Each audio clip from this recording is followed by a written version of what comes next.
मैं आप सभी स्टूडेंट्स को लेक्चर नंबर 3 में direct expense and indirect expense के पूरे लिस्ट को समझाया था। पूरे डिटेल्स को मैं वहां पर लिखा था। मुझे उम्मीद है कि आप लोग लेक्चर नंबर 3 में एक्सपेंस के डिटेल्स को ठीक से पढ़े होंगे और समझने का प्रयास किए होंगे। देखो बेटे, जो लोग नहीं देखे हो उस वीडियो को, लेक्चर नंबर 3 को जाकर देख लो आप लोग। क्योंकि आज मैं ट्रेडिंग अकाउंट और पीएनएल अकाउंट का पूरा फॉर्मेट समझाने जा रहा हूं, साथ में ये बताने जा रहा हूं कि कैसे बनता है ट्रेडिंग एंड पीएनएल अकाउंट, कैसे किस इंफॉर्मेशन को वहां दिखाया जाएगा। आज हम लोग पूरा चर्चा करेंगे फाइनल अकाउंट के ट्रेडिंग एंड पीएनएल अकाउंट पर।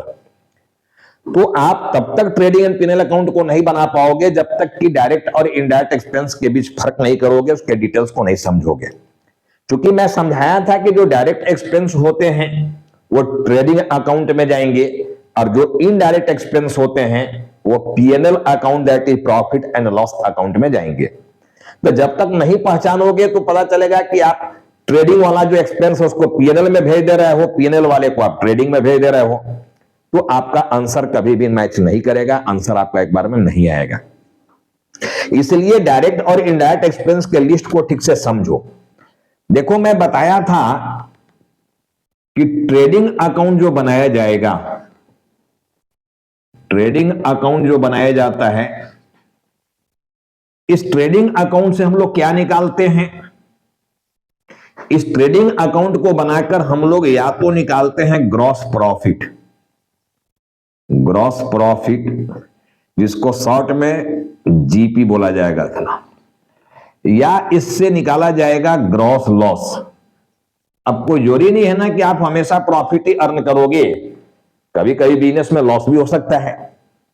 जैसा सिचुएशन रहेगा मार्केट का, आपको बीच में लॉस भी ऐसा हो सकता है, लॉस भी अर्न करना पड़े। तो gross loss that is GL, ये शॉर्ट में आ गया जीपी एंड जीएल। तो ट्रेडिंग अकाउंट से हम लोग जीपी और जीएल को फाइंड आउट करते हैं, जीएल को, यानी gross profit and gross loss निकालने के लिए बनाया जाता है ट्रेडिंग अकाउंट। अब इसको ग्रॉस क्यों बोला जा रहा है, ये हम लोग टेबल में आ रहे हैं तो वहां और हम लोग डीप में समझने की प्रयास करेंगे। देखो, अब इस ट्रेडिंग अकाउंट में दिखाना किसको है? एक्सपेंस को।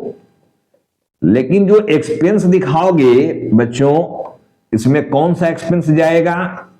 Direct expense. ट्रेडिंग अकाउंट के अंदर जो भी दिखाया जाता है एक्सपेंस, वो होता है देखो डायरेक्ट एक्सपेंस। ये डायरेक्ट एक्सपेंस को दिखाया जाना है, ये जाएगा। देखो, इसलिए मैं बार बार आपको हिंट्स कर रहा हूं कि आप एक्सपेंस को पहचानने सीख जाओ। क्योंकि अभी फाइनल अकाउंट विदाउट एडजस्टमेंट चल रहा है। विदाउट एडजस्टमेंट में केवल आपको यह चैप्टर दिया गया है कि आप डायरेक्ट एक्सपेंस, इनडायरेक्ट एक्सपेंस को सही से पहचाने और ट्रेडिंग और पीएनएल अकाउंट में उसको भेजने सीखें। साथ में एसेट्स और लायबिलिटी को भी पहचाने और उसको बैलेंस शीट में भेजने सीख जाए। तो यहां आपको आइटम्स को पहचान कर और भेजने सिखाने का यह चैप्टर है आपका फाइनल अकाउंट विदाउट एडजस्टमेंट। इसको जब ठीक से आप समझ जाओगे तो विथ एडजस्टमेंट की बात आएगा, और वही विथ एडजस्टमेंट किसी भी बिजनेस का करेक्ट प्रॉफिट एंड लॉस को बताता है।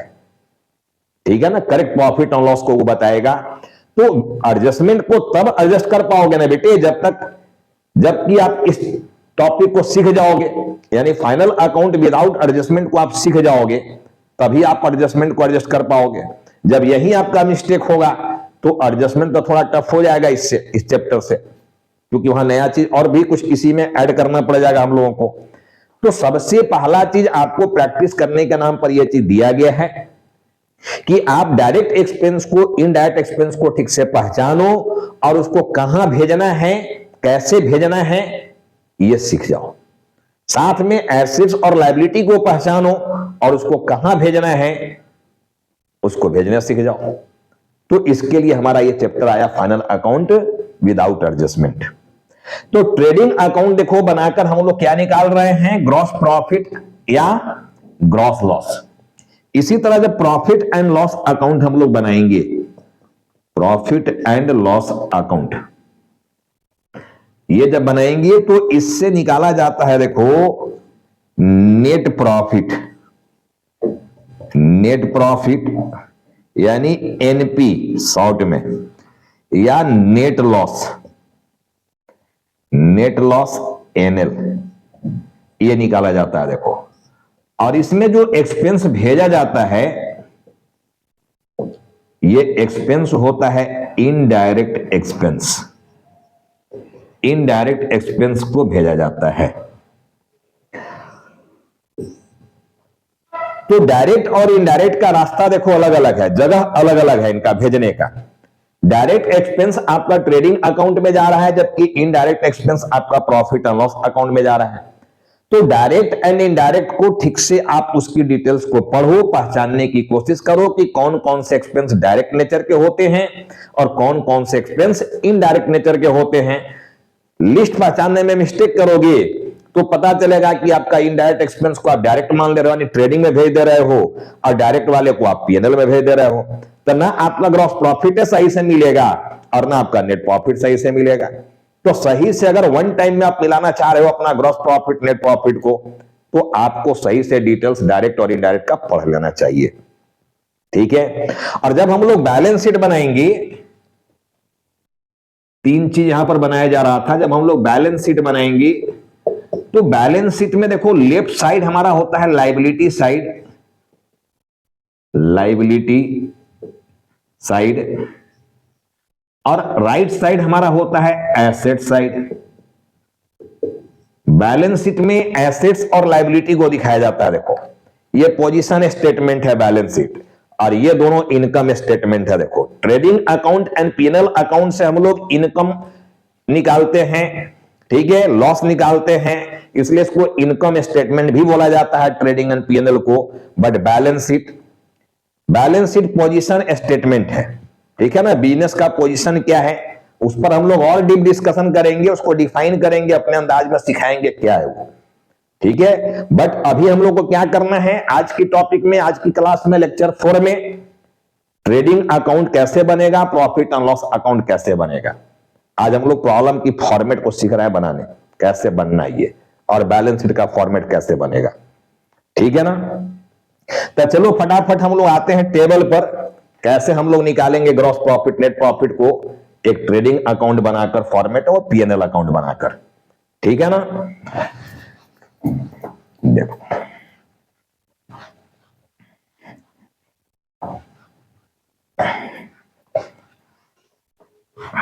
अब आप सभी को डायरेक्ट और इनडायरेक्ट का इंपॉर्टेंस समझ में आ जाना चाहिए कि डायरेक्ट एक्सपेंस और इनडायरेक्ट एक्सपेंस का इंपॉर्टेंस क्या है। उसको हम लोग ठीक से नहीं पहचानेंगे तो हमेशा हमारा मिस्टेक होगा, आंसर मैच नहीं करेगा। देखो अब मैं यहां आता हूं, देखो ट्रेडिंग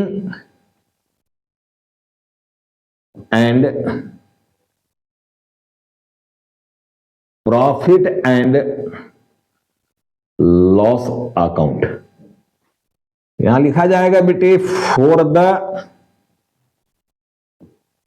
ईयर एंडिंग 31 मार्च, मान लो हम लोग 24 का ये ट्रेडिंग पीएनएल बना रहे हैं। हर साल ट्रेडिंग पीएनएल बनेगा क्योंकि बिजनेस जो होता है वो कंटिन्यूइंग नेचर का होता है, केवल एक साल का लाभ हानि नहीं निकालना है। मैं पहले ही समझा चुका हूं कि every businessman wants to know their profit and loss of the business at the end of the financial year. हर व्यापारी अपने व्यापार का लाभ हानि जानना चाहता है साल के अंत में, ठीक है। और लाभ हानि को जानने के लिए हम लोग ट्रेडिंग अकाउंट और पीएनएल अकाउंट बना के लाभ हानि को जानते हैं। तो ट्रेडिंग अकाउंट देखो फॉर द ईयर का मतलब जिस ईयर का हम लोग ये ट्रेडिंग बना रहे हैं उस ईयर का लाभ और हानि को जानना है कि उस ईयर में प्रॉफिट अर्न किया गया है उस पर्टिकुलर ईयर में, यानी 2024 में। केवल 2024 की बात हो रहा है, इसलिए फॉर द ईयर का मतलब समझना केवल 24 की बात कर रहे हैं, आगे पीछे की नहीं। बैलेंस शीट में ये बदलने वाला है। देखो बैलेंस शीट का मामला कुछ और होगा, वहां एज ऑन एज एट लिखा जाता है, उसका मतलब क्या होता है भी समझाया जाएगा। बट फॉर द ईयर का मतलब जिस ईयर का आप बना रहे हो ट्रेडिंग एंड पीएनएल, पर्टिकुलर उस ईयर का प्रॉफिट लॉस जानना है हम लोगों को कि पर्टिकुलर उस ईयर में बिजनेस में राजू है वो प्रॉफिट अर्न किया है कि लॉस अर्न किया है, ये जानना हमको। अब यहां पर देखो हम लोग लिखेंगे पार्टिकुलर, पार्टिकुलर्स। इसके बाद आप यहां पर आ जाओगे रुपीस,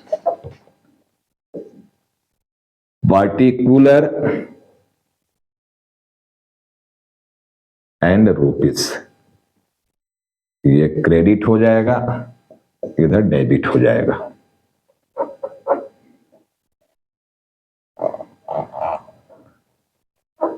देखो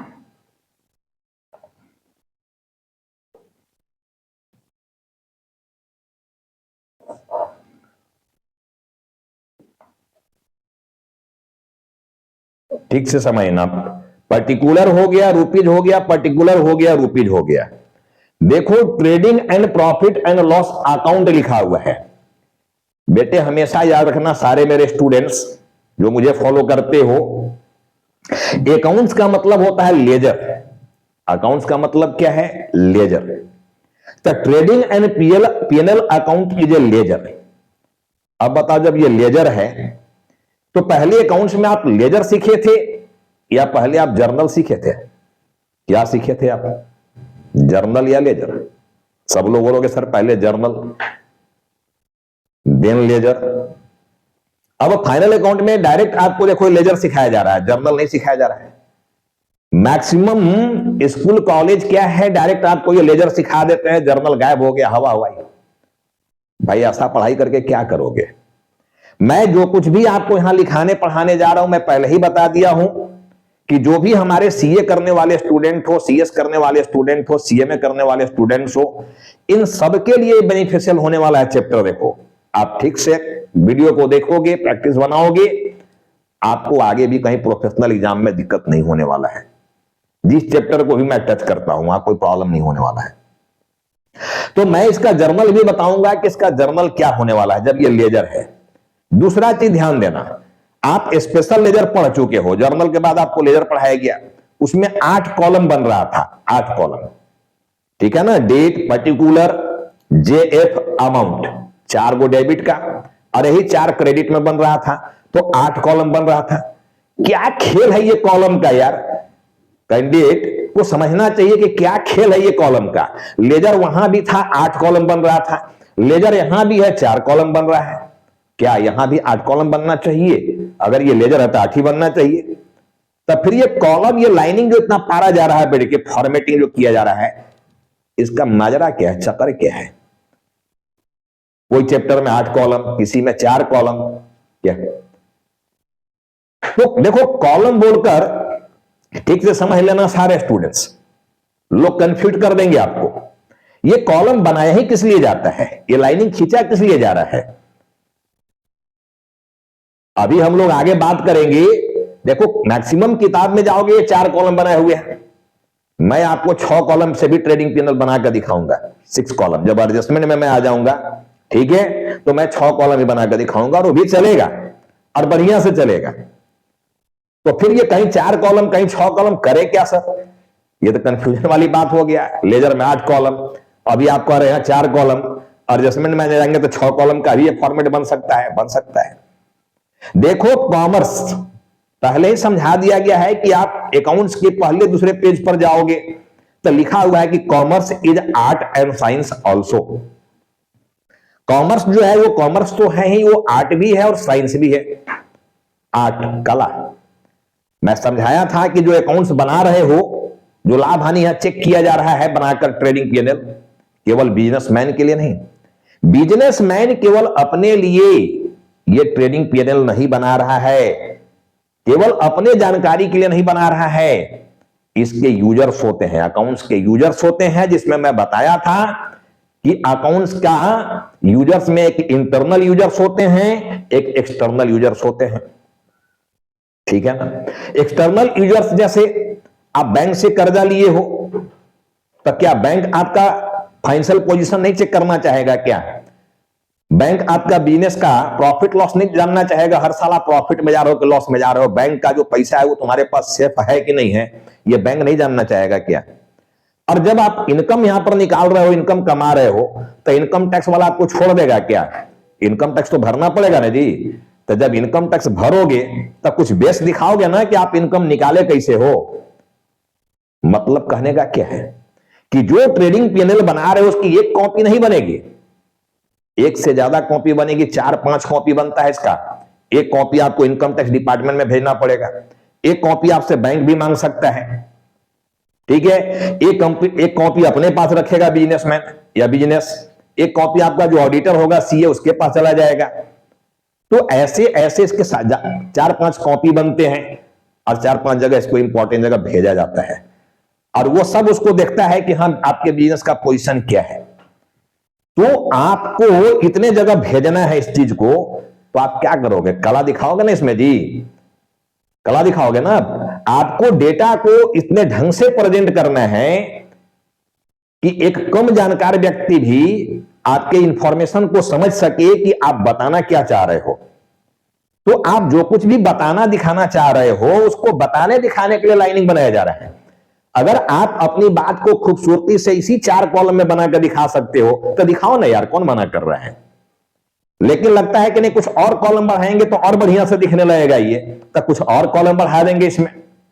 तो कॉलम जो बनाया जाता है अपनी बात को सही तरीके से प्रेजेंट करने के लिए बनाया जाता है। कहीं भी अकाउंटेंसी के किसी भी सर्कुलर में कहीं कोई गाइडलाइन नहीं है कि लेजर में 8 कॉलम बनेगा, 4 नहीं बन सकता है, 6 नहीं बन सकता है, ऐसा नहीं है। इसलिए हमेशा याद रखना, ठीक है ना। ये कॉलम के चक्कर में मत पड़ जाना कि बस 4 ही कॉलम है, याद कर ले। जर्नल एंट्री में 5 कॉलम होते हैं, डेट पर्टिकुलर, एलएफ, अमाउंट, तो 5 ही होंगे, 6 कभी हो ही नहीं सकते हैं। लेजर में 8 होगा तो ऑलवेज 8 होगा, वो 4 वहीं हो सकते हैं, ऐसा नहीं है। तो कॉलम का कंफ्यूजन पहले खत्म कर लेना, ठीक है ना। तो चलो ये फॉर्मेट मेरा हो गया, देखो trading and PNL account for the year ending 31 मार्च 24। अब देखो जो भी एक पेज जगह लेना ट्रेडिंग पीएनएल के लिए, और एक पेज जगह में 40% जो जगह होगा वो ट्रेडिंग अकाउंट के लिए ले लेना, 40% जगह, ठीक है ना। यानी एक ही पेज में हम लोग ट्रेडिंग और पीएनएल दोनों बना रहे हैं। देखो ऊपर ट्रेडिंग अकाउंट है, इसके नीचे पीएनएल अकाउंट है। अब यहां आ गया टू एंड बाई, नीचे देखो, नीचे ये पीएनएल होगा, ऊपर में ट्रेडिंग होगा।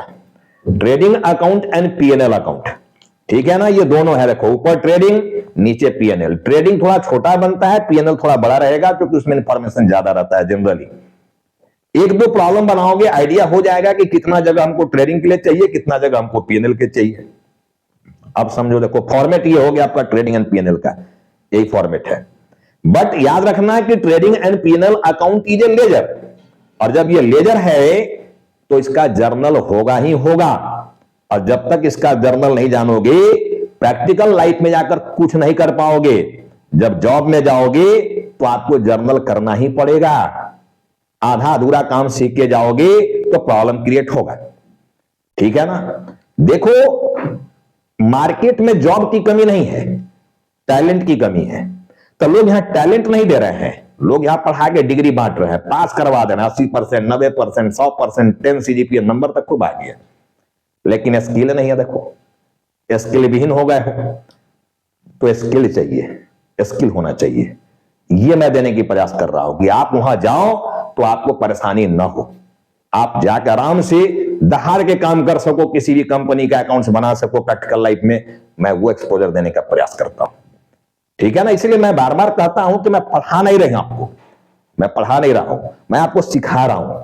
आप सीखो, ठीक है, सीख जाओगे, किसी भी बड़े से बड़े बिजनेस का अकाउंट्स बना लोगे, कोई दिक्कत नहीं है। जब भी जॉब में जाओगे कहीं कोई परेशानी नहीं होगा, ठीक है ना।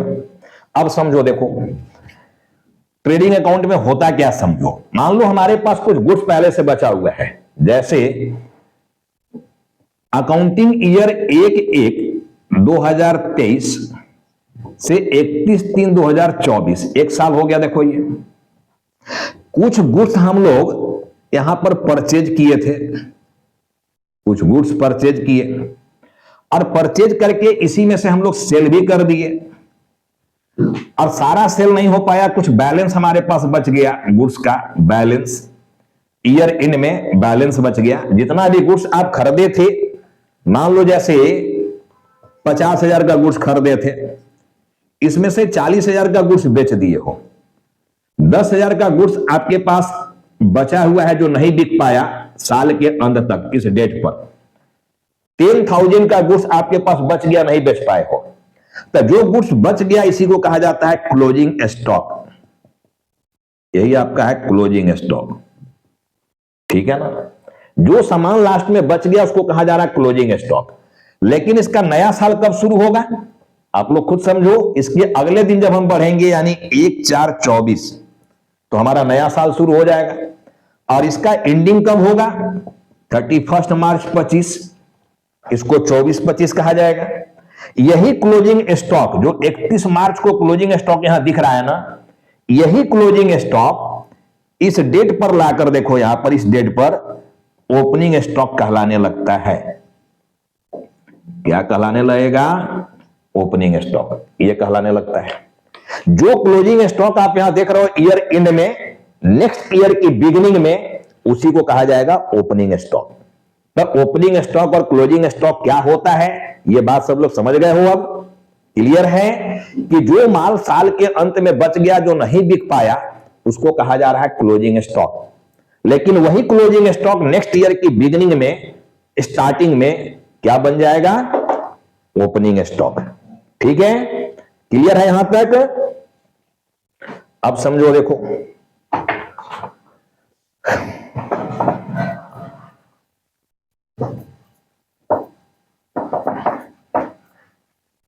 देखो भाई, ठीक से समझने की प्रयास करना। देखो टेबल में क्या खेल हो रहा है। मान लो कुछ गुड्स हमारे पास पहले से बचा हुआ है, ओपनिंग स्टॉक। ये ओपनिंग स्टॉक मान लो हमारे पास 30,000 रुपीज का बचा हुआ है, प्लस इसमें कुछ गुड्स हम लोग और परचेज किए ड्यूरिंग द ईयर। मान लो इसमें हम लोग 60,000 का गुड्स और परचेज किए, 60,000 का पहले से हमारे पास गुड्स था, पिछले साल के अंत में बच गया था 30,000 का गुड्स जिसको क्लोजिंग स्टॉक बोल रहे थे, और वो यहां लाकर ओपनिंग स्टॉक बन गया हमारा नेक्स्ट ईयर के स्टार्टिंग में। तो हमारे पास 30,000 का पहले से स्टॉक है और हम 60,000 का और परचेज किए। टोटल गुड्स कितने का हो गया मेरे पास? 90,000, 90,000 का। लेकिन मैं क्या बोला था कि जब गुड्स आप खरीदे हो तो जहां भी खरीदे हो वहां से अपने ऑफिस तक लाने में कुछ एक्सपेंस हुआ होगा, क्योंकि माथा पर ढो के नहीं लाए होंगे, उसको कुछ एक्सपेंस हुआ होगा। और उस एक्सपेंस के चलते हमारा परचेज कॉस्ट जो है वो बढ़ जाएगा। मैं समझाया था कि जैसे मान लो ये मार्कर बेचने का मेरा दुकान है, ये मार्कर हम खरीदे हैं होलसेलर के यहां, ठीक है ना। ये मार्कर हम खरीदे हैं होलसेलर के यहां 30 रुपया में। अगर मान लो कोई कस्टमर हमसे मांग रहा है कि नहीं आप इसको 32 में हमको दे दीजिए, क्या हमें बेच देना चाहिए कि नहीं बेच देना चाहिए? सब लोग कहोगे सर बेच देना चाहिए। बताओ बेच के हम प्रॉफिट अर्न किए या लॉस अर्न किए? सारे बच्चे मेरे बोलोगे कि प्रॉफिट अर्न किए 2 रुपए का। नहीं, 2 रुपए का प्रॉफिट अर्न नहीं किए हो, क्योंकि 30 रुपया में जो आप खरीदे थे, जहां खरीदे थे होलसेलर के यहां, सीने वाले के यहां, वहां ना खरीदे थे जी। तो मान लो 2-4 पेटी खरीदा होगा, तो माथा पर ढो के लाया था अपने ऑफिस तक कि इसमें कैरी करने का कॉस्ट लगा होगा, खर्चा हुआ होगा, कैरिंग कॉस्ट, फ्रेट लगा होगा, कैरेज लगा होगा, भाड़ा लगा होगा ना वहां से यहां तक लाने में अपने ऑफिस तक। तो ऑफिस में पहुंचने के बाद आपको इसका नया कॉस्ट निकालना पड़ेगा कि आपके दुकान में जब ये सामान पहुंचा तब वहां का कॉस्ट क्या है, क्योंकि फ्री में नहीं आया, ये कैरिंग कॉस्ट लगा है, ट्रांसपोर्टेशन चार्जेस लगा है, इसमें ये लगा है ना जी। मान लो इसमें 1 रुपया का हमारा खर्च हो गया है, 1 रुपए का ऑफिस तक लाने में, तो ऑफिस में आने के बाद इसका न्यू कॉस्ट पड़ गया 31 रुपया। देखो 31 रुपीज, 31 रुपीज कॉस्ट पड़ गया। अब 31 का सामान 32 में बेचे हो तो प्रॉफिट बताओ 2 रुपया कमाया कि 1 रुपया कमाया जी? 1 रुपया बोलोगे सब लोग, 1 रुपीज कमाए हैं। तो अगर आप न्यू परचेज कॉस्ट नहीं निकालोगे और सीधा कह दोगे 30 का सामान 32 में बेच के 2 रुपया कमा गए, ऐसा नहीं है, मिस्टेक कर रहे हो। जहां आप सामान खरीदे थे वहां का कॉस्ट प्लस एक्सपेंस उसमें ऐड करके अपने ऑफिस तक लाने में जितने भी एक्सपेंस हुआ उसमें एक्सपेंस को ऐड करेंगे और ऐड करके एक नया कॉस्ट निकालेंगे। जब तक नया कॉस्ट नहीं निकालोगे, सामान कितना में बेचोगे कस्टमर को और बेच के प्रॉफिट कमा रहे हो कि लॉस कमा रहे हो, ये आपको पता नहीं चल पाएगा। आपको लगेगा कि 30 का सामान को 31 में मांग लिया, ठीक है, तो आप कहोगे चलो 1 रुपया का मुनाफा हो रहा है, बेच दे रहे 31 में, 31 में। अरे भाई 31 में बेच के 1 रुपया कमा कहां रहे हो?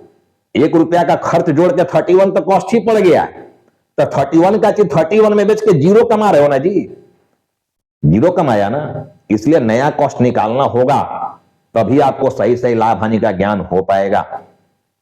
अब जो भी एक्सपेंस आप इसमें ऐड कर रहे हो, उस एक्सपेंस को कहा जाता है डायरेक्ट एक्सपेंस। Direct expense.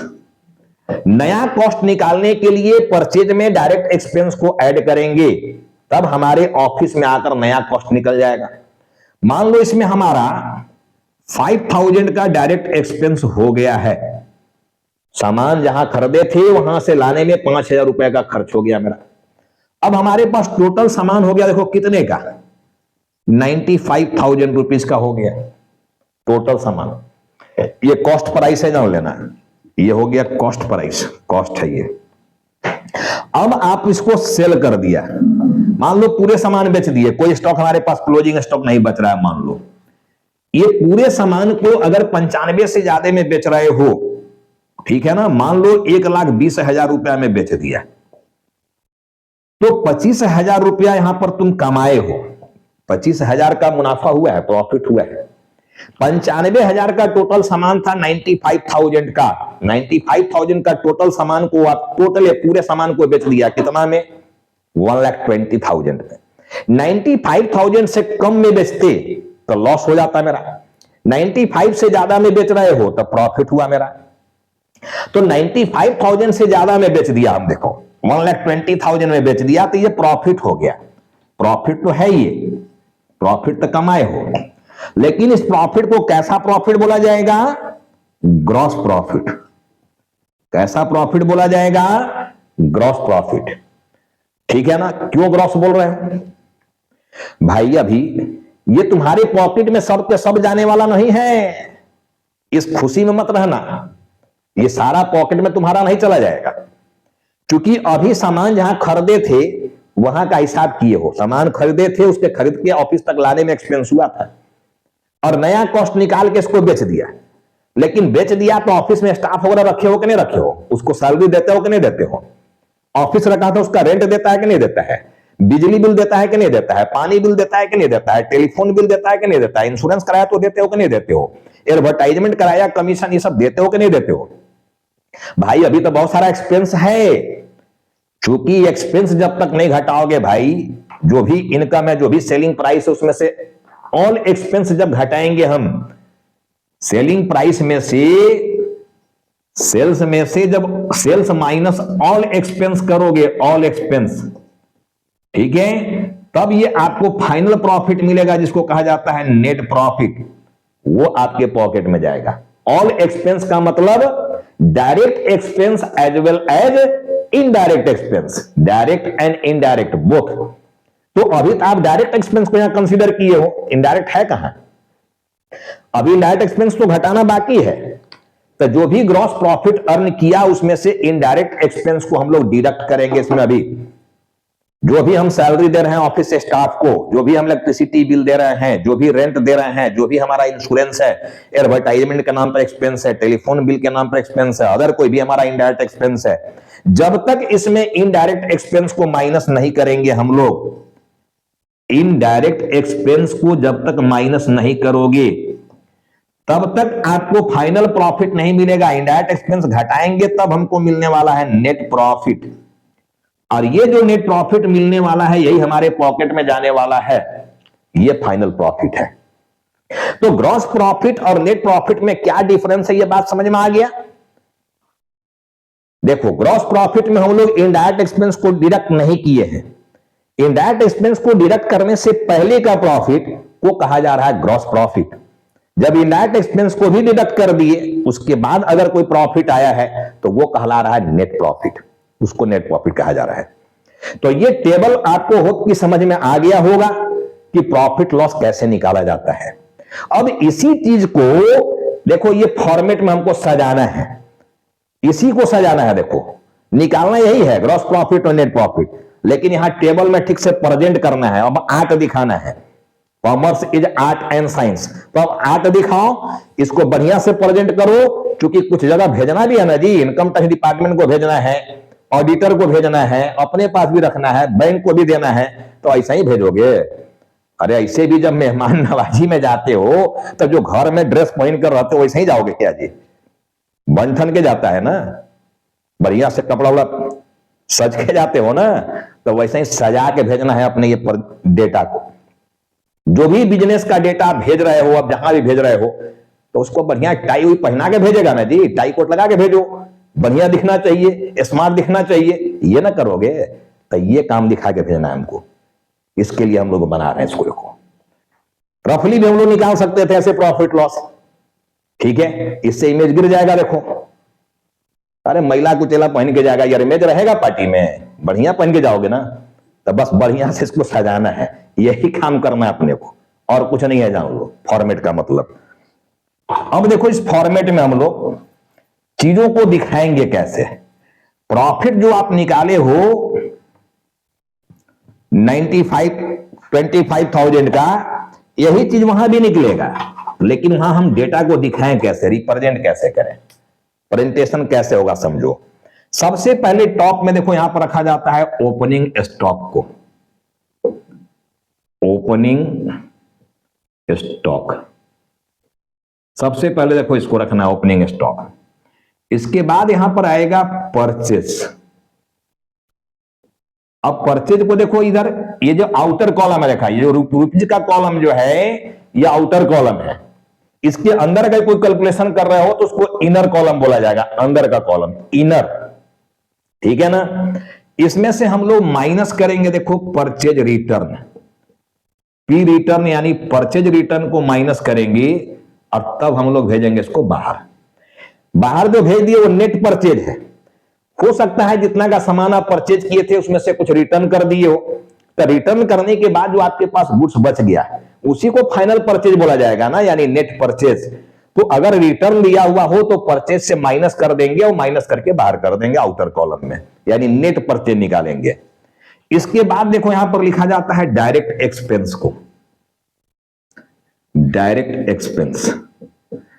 अब डायरेक्ट एक्सपेंस का बेटे लिस्ट में बना दिया था, अब उतना स्पेस यहां नहीं है सारा आइटम को लिखने का, उसमें से कुछ नाम मैं लिख रहा हूं डायरेक्ट एक्सपेंस में से। जैसे कुछ नाम में इंपॉर्टेंट होता है वेजेस, कैरेज, फ्रेट, मान लो हम ये 3 नाम यहां पर लिख रहे हैं, रखना ये 3 नाम, वेजेज कैरेज फ्रेट। अब लिस्ट मेरा बनवाया हुआ है डायरेक्ट का, ठीक से लिस्ट पढ़ लेना इनडायरेक्ट का, डायरेक्ट इनडायरेक्ट दोनों का। इसमें से डायरेक्ट एक्सपेंस में यहां लेकर आ गया, देखना यहां आ गया डायरेक्ट एक्सपेंस, ये आ गया। मैं अमाउंट नहीं लिख रहा हूं, फॉर्मेट समझा रहा हूं। देखो अब क्रेडिट साइड में आएगा, देखो बाई सेल्स, टॉप में रखना सेल्स को और इनर कॉलम में रखना, इसमें माइनस कर देना सेल्स रिटर्न, और सेल्स रिटर्न को माइनस करके जो आएगा ये आउटर में भेज देना, यानी net sales, that is final sales. अरे भाई जो भी सेल्स हम किए हैं कस्टमर से उसमें से कुछ वापसी भी हो सकता है ना, तो अगर ऐसा है रिटर्न का मामला है तो सेल्स, टोटल सेल जो किया गया था उसमें से माइनस कर देना रिटर्न को, अब निकल जाएगा नेट सेल। नेट सेल को भेज दिया आउटर कॉलम में। अब यहां पर देखो एक चीज और आएगा, क्लोजिंग स्टॉक। अगर आपके पास क्लोजिंग स्टॉक है, सामान बचा हुआ है लास्ट में, तो ये क्लोजिंग स्टॉक को यहां पर भेज देना, देखो क्लोजिंग स्टॉक, ठीक है ना, क्लोजिंग स्टॉक यहां पर आ जाएगा। ये 2 चीज क्रेडिट साइड में आता है, देखो generally sales and closing stock, ये वहां दिखाना है। अब देखो हमारा सारा चीज यहां ट्रेडिंग में आ गया, ट्रेडिंग में हमारा आ गया, देखो सेल्स भी आ गया, क्लोजिंग स्टॉक आ गया, क्रेडिट में और डेबिट में जो इंफॉर्मेशन आना था सारा पहुंच गया। जो आप डेटा यहां तैयार किए हो, देखो ओपनिंग स्टॉक, परचेज, ये डेबिट में भेजना है, ये डेबिट में भेजना है, ये डेबिट में भेजना है। तो मैं ओपनिंग स्टॉक को देखो यहां भेजा हूं, परचेज को डेबिट में भेजा हूं, डायरेक्ट एक्सपेंस यहां लिखा हुआ है, डायरेक्ट एक्सपेंस को डेबिट में भेजा हूं, और ये सेल्स जो देख रहा है उसको क्रेडिट में भेज देना है। ठीक है ना। क्लोजिंग स्टॉक इसमें नहीं था, वहां लिया है क्लोजिंग स्टॉक, क्योंकि जनरली मिलता है क्लोजिंग स्टॉक प्रॉब्लम में। साल के अंत में कुछ ना कुछ तो बचबे करेगा ना जी। ऐसा बहुत बिरले बिजनेस है कि सब सामान ही बेचते हैं साल के अंत तक। हर बिजनेस में कुछ ना कुछ सामान बचा रहेगा जिसको क्लोजिंग स्टॉक बोला जा रहा है। तो क्लोजिंग स्टॉक हर प्रॉब्लम में मिलने वाला है लगभग लगभग, तो वो क्रेडिट साइड में आएगा। अब देखो इस लेजर को बैलेंस करेंगे। लेजर है कंप्लीट, ये बहुत कुछ अभी इसमें हिडन है। अभी समझ लो ये टेलर चल रहा है, टेलर। पिक्चर बाकी है पूरे फाइनल अकाउंट का, पूरा पिक्चर दिखाऊंगा मैं। ये पिक्चर भी पूरा बाकी, टेलर चल रहा है, जान लेना। ये बहुत कुछ है इसमें, बातें हम लोग फाइनली अब करने जा रहा है। फाइनल अकाउंट फाइनली बात होने जा रहा है, ठीक है। अब चूंकि ये लेजर है तो इसका बैलेंस करेंगे जैसे पहले से लेजर में बैलेंस करने सीखे हो। जिधर का अमाउंट ज्यादा है उधर का टोटल किया जाएगा। मान लो क्रेडिट का अमाउंट ज्यादा है तो क्रेडिट का टोटल पहले कर दिए। जो अमाउंट वहां आया वही अमाउंट यहां आना चाहिए, ठीक है। इस अमाउंट में से ये सारे अमाउंट को क्या करोगे, माइनस करोगे। तो माइनस करने के बाद जो यहां पर आएगा बैलेंस, हम लोग लेजर में इसको लिखते थे बैलेंस सीडी। क्या लिखते थे, बैलेंस सीडी। क्रेडिट के अमाउंट में से डेबिट का सारा अमाउंट को माइनस कर देंगे तो ये बैलेंस अपने को मिल जाएगा। और इस बैलेंस को हम लोग लेजर में बैलेंस सीडी बोला करते थे, लेकिन यहां पर बैलेंस सीडी नहीं बोलकर आपको बोलना है ग्रॉस प्रॉफिट। क्या बोलना है बेटी, ग्रॉस प्रॉफिट। और लिखना है ट्रांसफर टू पीएनएल अकाउंट, यानी प्रॉफिट एंड लॉस अकाउंट। कहां ट्रांसफर करेंगे इस प्रॉफिट को, ग्रॉस प्रॉफिट को, पीएनएल अकाउंट में। और ये है देखो पीएनएल अकाउंट, ठीक है ना। अब मान लो इनकेस डेबिट साइड का अमाउंट ज्यादा होता तो बैलेंस हमारा इधर निकलता, देखो बैलेंस इधर निकलता है। अगर डेबिट साइड का अमाउंट ज्यादा होता तो बैलेंस क्रेडिट साइड में निकलता है। और जो बैलेंस यहां पर निकल रहा है इस बैलेंस को हम लोग बोल देते हैं ग्रॉस लॉस। क्या बोल देते, gross loss. Transfer to profit and loss account. और फिर इसको कहां ट्रांसफर कर देते, प्रॉफिट एंड लॉस अकाउंट में। तो बैलेंस सीडी नहीं लिखना है यहां पर, ठीक है। ये स्पेशल लेजर है, वो वाला लेजर मत समझ लेना।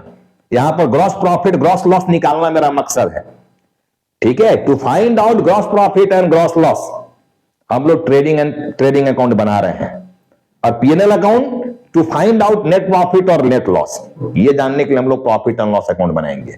तो देखो ये आपका ट्रेडिंग अकाउंट बन गया, फॉर्मेट ये हो गया।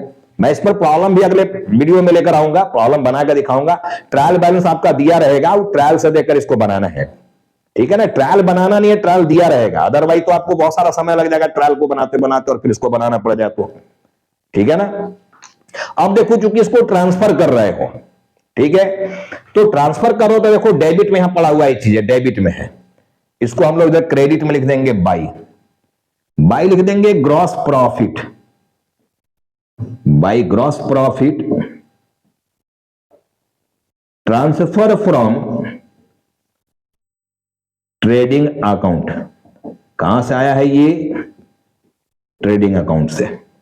ये दोनों में से कोई एक ही बैलेंस निकलेगा, या तो ग्रॉस प्रॉफिट निकलेगा या ग्रॉस लॉस। एक ही बिजनेस में दोनों चीज कैसे अर्न कर सकते हो, प्रॉफिट भी लॉस भी, कोई एक ही चीज अर्न होगा, या तो ग्रॉस प्रॉफिट या ग्रॉस लॉस।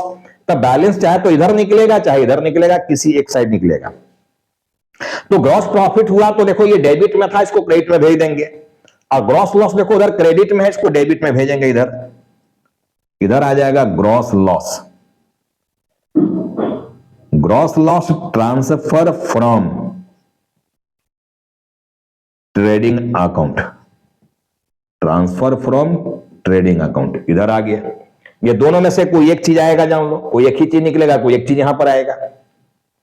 अब देखो जनरली टीचर ये बोल देते हैं कि भाई देखो इधर डेबिट में है तो क्रेडिट में भेज देना, इधर क्रेडिट में है डेबिट में भेज देना। एक लेजर से दूसरे लेजर में जाना है तो उल्टा जाना है, उल्टा डेबिट का क्रेडिट में, क्रेडिट का डेबिट में। कैंडिडेट भी जल्दी समझ जाते हैं बात को, ऐसा बात को कि डेबिट में तो क्रेडिट में भेजना है, बहुत सिंपल है। ट्रांसफर करना मतलब भेजना। या कुछ लोग ये बोल देते हैं कि जब ये बैलेंस सीडी है तो सीडी का उल्टा बीडी होता है, जब सीडी इधर आया है तो इसका बीडी इधर होगा, ठीक है। ये सब सारा सर बकवास है, कोई दम नहीं है इस तथ्य में, ठीक है ना। किसी भी चीज को एक जगह से दूसरे जगह भेज रहे हो, दैट इज ट्रांसफर कर रहे हो, एक जगह से दूसरी जगह ट्रांसफर कर रहे हो, तो कोई भी इंफॉर्मेशन पूरे अकाउंटेंसी में एक जगह से दूसरे जगह हिलेगा भी नहीं। तुम तो उड़ा दिया यार, सीधे ट्रेडिंग से पीएनएल में भेज के उड़ा दे रहे हो, एक घर से दूसरे घर में भेज दिया, उड़ा दिया सीधा। हम बोल रहे हैं हिलेगा भी नहीं। कोई भी इंफॉर्मेशन अकाउंट्स में एक जगह से दूसरे जगह हिलेगा भी नहीं जब तक कि उसमें डेबिट और क्रेडिट का हेल्प नहीं लिया जाए। There are two legs of accounts, there are two legs of accounts. Accounts के भी दो पैर होते हैं, एक डेबिट और दूसरा क्रेडिट। अरे जब पैर नहीं है तो चल कैसे जाओगे यार, छलांग मार के चलोगे क्या? पैर नहीं है तो दोनों पैर पहले तो सही सलामत होना चाहिए। बोलोगे सिंगल पैर वाला भी चलता है सर, हाँ चलता है, बैसाखी लेके चलता है। तो अकाउंट्स भी लंगड़ा अकाउंट्स होता है, बैसाखी यहां भी लगाना पड़ेगा, जिस बैसाखी का नाम है सस्पेंस अकाउंट। आगे समझाएंगे, देखना मिलेगा लंगड़ा अकाउंट। जो व्यक्ति एक ही पैर से चल रहा है उसको लंगड़ कहा जाएगा, तो अकाउंट भी लंगड़ा होता है, समझाएंगे आगे लंगड़ा अकाउंट कैसा अकाउंट होता है, ठीक है ना। तो ये सरासर बकवास है कि केवल ट्रांसफर लिख देने से ये डेबिट से क्रेडिट में चला गया। मैं मजेदार किस्सा समझाऊंगा इसका आगे, पहले तो प्रेजेंटेशन समझ लो कि बनाना कैसे इसको। अब देखो इसमें सारे इनडायरेक्ट एक्सपेंस यहां पर आएंगे। देखो जितने भी इनडायरेक्ट एक्सपेंस होते हैं ये सब इनडायरेक्ट एक्सपेंस आपका प्रॉफिट एंड लॉस अकाउंट के अंदर आएगा। अब जब प्रॉब्लम रियल में बनाओगे तो इनडायरेक्ट मत लिख देना, इसके अंदर आने वाला इंफॉर्मेशन जैसे सैलरीज, रेंट, एडवर्टाइजमेंट, ठीक है ना, इंश्योरेंस, जो भी इनडायरेक्ट एक्सपेंस होगा जिसका लिस्ट मैं बनवा चुका हूं, देखना वो लिस्ट को ठीक से पढ़ना। अब आपको लिस्ट का इंपॉर्टेंस समझ में आ रहा होगा कि डायरेक्ट इनडायरेक्ट को पहचानना कितना इंपॉर्टेंट चीज है। नहीं पहचानोगे देखो सारा कुछ गलत होने लगेगा। और जो भी इनकम देखो है, जैसे कमीशन रिसीव हुआ हो, रेंट रिसीव हुआ हो, डिस्काउंट रिसीव हुआ हो, इंटरेस्ट रिसीव हुआ हो, कुछ भी रिसीव हुआ जो इनकम है उसको क्रेडिट में दिखाना है। एक्सपेंस है तो डेबिट में, इनकम है तो क्रेडिट में। अब ये कमीशन इधर भी आ सकता है, पेड किए हो यानी एक्सपेंस है तो इधर आ जाएगा, लेकिन कमीशन रिसीव किए हो इनकम है तो इधर रहेगा क्रेडिट में। तो इस तरह से देखो प्रॉफिट एंड लॉस अकाउंट के अंदर इंफॉर्मेशन को सजाया जाएगा। अब इसका भी बैलेंस करेंगे हम लोग, देखो इस लेजर का भी बैलेंस करेंगे, इसका भी बैलेंस करेंगे। देखो फिर वही फंडा काम करेगा, जिधर का अमाउंट ज्यादा उसको जोड़ो। मान लो क्रेडिट का अमाउंट ज्यादा है, इसको जोड़ दिए हम लोग, जो अमाउंट उधर आया वही इधर आना चाहिए। अब ये टोटल में से इधर का टोटल को डिडक्ट करोगे तो जो बैलेंस यहां पर अपने को मिलेगा इसी बैलेंस को कहा जाएगा net profit. Net profit transfer to capital account, कहां ट्रांसफर कर देंगे इसको हम लोग? कैपिटल अकाउंट में। ये नेट प्रॉफिट निकल गया। देखो अगर बैलेंस इधर आ गया क्रेडिट साइड में, इसको कहा जाएगा net loss. Net loss transfer to capital account, ठीक है। अब आपका देखो ये ट्रेडिंग पीएनएल कंप्लीट जो है फॉर्मेट में सजा दिया गया। तो ऐसे देखो ट्रेडिंग पीएनएल बनाया जाएगा। आज मैं केवल प्रेजेंटेशन दिखा दिया इसमें कि कैसे प्रेजेंट किया जाता है। प्रेजेंट करना भी एक आर्ट है, अपना आर्ट को यहां दिखाइए, ठीक है ना। लेकिन सारे मजेदार बात मैं बोला कि अभी बचा हुआ है, क्योंकि ये टेलर है। जब ये trading and PNL account laser है तो इसका जर्नल कहां है, जर्नल कैसे होना चाहिए, सारी कहानी यही छिपी हुई है। अभी पूरे दिमाग को आपको एडवांस लेवल पर पहुंचाने वाला ये टॉपिक जान लेना। अगले जो 2-3 वीडियो अभी आएंगे मेरे इसी टॉपिक पर, वो आपके दिमाग की बत्ती को जलाने वाले हैं, पूरे आपको एडवांस बनाने वाले हैं ये वीडियो। इसके बाद वाले जो वीडियो आएंगे, तो आज चूंकि ये वीडियो काफी बड़ा होने लगा, ठीक है, आज प्रेजेंटेशन केवल ट्रेडिंग पीएनएल का मैं बता पाया हूं इसमें। अगला वीडियो में मैं बैलेंस शीट का भी प्रेजेंटेशन बताऊंगा। इसके बाद इस पर कुछ डेटा मैं ट्रायल दूंगा, और ट्रायल देके मैं आपको प्रॉब्लम बनाने सिखाऊंगा इस पर कि प्रॉब्लम रियल में बन कैसे रहा। देखो होप आपको, आप सारे बच्चों को ये क्लास की एक एक टॉपिक समझ में आया होगा। फाइनल अकाउंट में ट्रेडिंग पीएनएल बनाने की कॉन्सेप्ट क्लियर हुआ होगा। आगे देखो ये भी क्लियर करूंगा मैं कि क्लोजिंग स्टॉक जो होता है, जो साल के अंत में सामान बच गया, क्योंकि मैं क्या बोला था कि ट्रेडिंग एंड पीएनएल अकाउंट के अंतर्गत एक्सपेंसेस, लॉसेस, इनकम, ठीक है, इसी को दिखाया जाता है। बैलेंस शीट में एसेट्स और लायबिलिटी को दिखाया जाता है। अब बताओ कि क्लोजिंग स्टॉक जो है ये क्या है? ये जो क्लोजिंग स्टॉक आप देख रहे हो, ये क्लोजिंग स्टॉक क्या है? चारों पिलर में मेरा क्या है क्लोजिंग स्टॉक? एक्सपेंसेस है, एक्सपेंसेस लॉसेस है, एसेट्स है, इनकम है या लायबिलिटी है। जो सामान हमारे पास ईयर इन में बच गया बेटे, वो एसेट्स होता है, एसेट्स, नॉट इनकम। जितने भी डेबिट साइड में यहां इंफॉर्मेशन दिखाया हो सब एक्सपेंस है, एक्सपेंस लॉस। और जितने भी अगर क्रेडिट साइड में इंफॉर्मेशन दिखाया हो ये इनकम गेन है। क्रेडिट साइड में income gain, debit all expenses and losses, credit all income and gain. तो क्रेडिट साइड में ये सब इनकम गेन दिखने वाला चीज है। जब ये इनकम और गेन का स्पेस है तो यहां क्लोजिंग स्टॉक क्या कर रहा है? क्लोजिंग स्टॉक तो हमारा एसेट्स है, तो एसेट्स है तो इसको बैलेंस शीट में होना चाहिए था। यहां क्या कर रहा है, ये क्यों आया यहां? आप अपने अपने स्कूल में आके पूछना टीचर से कि भाई ये कर क्या रहा है यहां, यहां किस लिए आ गया ये? जब ये एसेट्स है तो यहां क्यों आया? बैलेंस शीट में जाना चाहिए था इसको। मैं इसका भी पोल खोलूंगा कि क्या रियल कॉन्सेप्ट है इसको यहां लाने का, क्यों यहां पर आया ये, ठीक है ना? तो आज देखो वीडियो को मैं यहीं पर स्टॉप कर रहा हूं। मैं बहुत जल्द आपको लेक्चर नंबर 5 में इसी सीरीज को यहीं इसी के बाद आगे बढ़ाऊंगा। तब तक आप इसको विदाउट कट किए ठीक से चीज को पढ़ना और डायरेक्ट इनडायरेक्ट को एकदम दिमाग में भर लेना, दिमाग में कॉन्सेप्ट क्लियर कर लेना, डिटेल्स को एकदम याद रखना, डायरेक्ट इनडायरेक्ट को पहचानने सीखना है, ठीक है ना? चलो हम लोग जल्दी मिलते हैं अगले क्लास में।